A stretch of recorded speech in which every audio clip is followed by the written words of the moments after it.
Ouais, bon, bah on termine la semaine en beauté quand même, heureusement, parce que c'était quand même pas terrible. Hein, regardez, voilà, la semaine, plus de 59% sur le CAC 40. Allez, on va se dire, c'était quand même une belle journée aujourd'hui, hein, regardez. Hein, on a plus 3,23%, donc on peut s'en réjouir. Hein, mais bon, voilà. L'important avec le CAC 40, c'est qu'il reste toujours au-dessus des 6000 points. C'est ça qui est important. Parce qu'après, le problème, c'est que si ça descend trop en dessous de 5008, ça va toucher le 5005, etc. Et là, on ne sait pas jusqu'où on va aller. Donc, le maintien au-dessus des 6000, c'est vraiment important. Hein. C'est, comme vous pouvez le voir, hein, regardez, attendez, j'efface ça.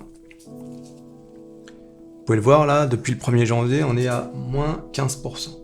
Il faut maximum moins 15%. Parce que je vous dis, si ça descend en dessous de 5008, comme ça a été le cas les débuts de semaine, etc., on ne sait pas ce qui peut arriver. Alors on regarde le palmarès de la journée hein, pour le CAC 40. Bon, bah, on a du Sanofi hein, qui a fait 5%, Pernod Ricard. Hein. Pernod Ricard, bon, à consommer avec modération. Dassault Systèmes, alors ça c'est une valeur, je vais faire une vidéo dessus, parce que c'est une valeur que j'adore, je comprends pas la situation de Dassault Systèmes, c'est pas normal. Quoi. Schneider Electric, plus 4%, Veolia, plus 4%, Unibail, hein, Unibail qui est donc propriétaire de tout ce qui est centres commerciaux Westfield, hein, les Halles par exemple. Enfin c'est le bailleur, quoi. ArcelorMittal, alors là, qui n'a pas arrêté de chuter ces derniers temps. Alors regardez, un petit 0,92%. C'est quand même pas terrible. Renault, comme vous le savez, est victime comme Stellantis hein, de la pénurie des semi-conducteurs. Donc déjà que Renault chutait depuis le problème de la Russie, où Renault a dû céder face à la pression du gouvernement ses actifs hein, à la Russie. Donc Renault est en mauvaise passe en ce moment. Pourtant, ils avaient fait une petite remontée là, mais vous voyez, retour à 24. NJ, bon, c'est... Voilà, donc ça c'est le palmarès de la journée. Bon, une journée qui se termine bien, il faut être honnête. Il fallait terminer la semaine au-dessus des 6000 points. Hein, c'est ce que je vous disais dans l'autre vidéo, dans une précédente vidéo. Le CAC 40 doit se maintenir au-dessus des 6000, c'est un support important. C'est psychologiquement, il faut impérativement que le CAC 40 finisse, soit toujours au-dessus des 6000. Bon alors, les recommandations du jour. Air France, Amundi, Crédit Agricole, LVMH, Michelin, Nexity, Pernod Ricard, Vinci. Alors on commence avec Air France. Deutsche Bank relève sa recommandation à conserver contre vendre et abaisse son objectif de cours de 1,5€ contre 3,2 €. Alors Air France, hein, c'est une catastrophe. Hein, je crois qu'il n'y a pas d'autre mot. Perte de 42% en un mois. Hein. Variation sur 5 jours, moins 12,79%. Je sais pas, c'est Air France, quoi. Ils font des... Normalement, c'est censé s'envoler. Hein. C'est des pinavions. Hein. C'est pas des sous-marins. Mais là ils devraient se reconvertir, je pense. Amundi, il y a un peu d'humour sur cette chaîne. Je sais pas si tu as remarqué. Hein, c'est pour contrer le crash boursier, quoi.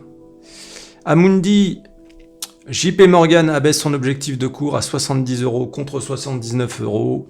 Amundi qui est donc la filiale de Crédit Agricole, filiale de gestion d'actifs. Variation sur 5 jours, 6,86%, plus 6,86%. Crédit Agricole, Société Générale abaisse son objectif de cours son objectif de cours à 12 € contre 14 €. Bon. Oui, mais c'est pas cool ça. Hein.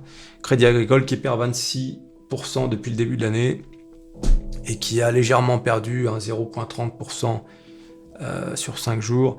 LVMH, Citigroup abaisse son objectif de cours à 707 € contre 813. Hein. Un petit moins 100 €. Donc LVMH qui perd 19% depuis le début de l'année, mais qui sur 5 jours gagne 8%, ce qui est pas mal. Michelin, Stifel abaisse son objectif de cours à 31 € contre 40 €. Bon, ça c'est pas cool là par contre. 31 € contre 40 € là, Perte de 27% depuis le début de l'année, hein, et variation sur 5 jours, moins 5,5%. Nexity, Midcap Partners abaisse son objectif de cours à 43 € contre 49 €. Nexity qui perd 38% depuis le début de l'année, variation sur 5 jours, mais qui gagne quand même 5,4%. Pernod Ricard, hein, comme je le disais, hein, doucement, la Société Générale relève sa recommandation à acheter contre conserver, c'est pas mal, et abaisse son objectif de cours à 204 € contre 210. Bon, c'est vraiment léger, puis c'est plutôt une bonne nouvelle. Alors, hein, Pernod Ricard qui perd 15% depuis le début de l'année. L'alcool, ça perd jamais vraiment. Hein, voilà. Même en cas de crash boursier, c'est même d'ailleurs, ça devrait monter. Hein. Variation sur 5 jours, 6,77%, plus. Et enfin Vinci, Berenberg entame le suivi de la valeur avec une recommandation à acheter et un objectif de cours à 105 €. Voilà. Vinci qui ne perd que 5% depuis janvier, depuis le début de l'année. Hein. Et qui gagne d'ailleurs 3% depuis 5 jours, sur 5 jours. Vinci, hein, c'est du lourd. Hein. Premier constructeur mondial. Voilà. Puis la construction, hein, elle est partie pour durer à vie. Hein. C'est vraiment, ce sont des valeurs sûres. Ça. Je veux dire, tu peux pas te planter. Alors qu'Air France, on pensait qu'Air France c'était une valeur sûre. Mais vraiment, ah mon Dieu, ça fait mal au cœur quand même. Déjà, il y a le mot France dedans, donc on se sent un peu concerné, tu vois. Mais quand même, on se dit, mais c'est pas possible cette compagnie. Ah, je vais faire une vidéo sur Air France. Voilà, alors hier, j'ai parlé de Valneva, hein, j'ai fait une vidéo sur...